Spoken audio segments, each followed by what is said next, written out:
রাজধানীর তেজগাঁওয়ে বাংলাদেশ চলচ্চিত্র উন্নয়ন কর্পোরেশন আয়োজিত বিডিআর হত্যাকাণ্ড নিয়ে ছায়া সংসদ বিতর্ক প্রতিযোগিতায় বক্তব্য দেন অ্যাটর্নি জেনারেল আসাদুজ্জামান।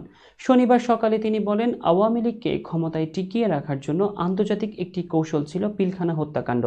এর মাধ্যমে সংবিধানসহ বিভিন্ন প্রতিষ্ঠানকে ধ্বংস করা হয়েছে। কারণ এই হত্যাকাণ্ডের পর সংবিধানের পঞ্চদশ সংশোধনী সম্ভব হয়েছিল। তিনি জানান, ইতোমধ্যে অন্তর্বর্তী সরকার পিলখানা হত্যাকাণ্ডের বিচারের জন্য কমিশন গঠন করেছে। সঠিক তদন্তের ভিত্তিতে বিচার প্রক্রিয়া শুরু হয়েছে বলে উল্লেখ করেন তিনি। সাবেক সেনাপ্রধান মঈন আহমেদের ভূমিকা নিয়েও প্রশ্ন তোলেন অ্যাটর্নি জেনারেল।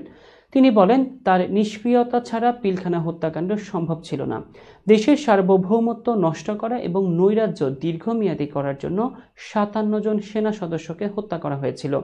তিনি আরও বলেন, গঠিত কমিশন ক্ষমতাচ্যুত শেখ হাসিনাকে দেশে ফিরিয়ে এনে বিচার প্রক্রিয়া শুরু করবে বলে তিনি আশাবাদ ব্যক্ত করেন।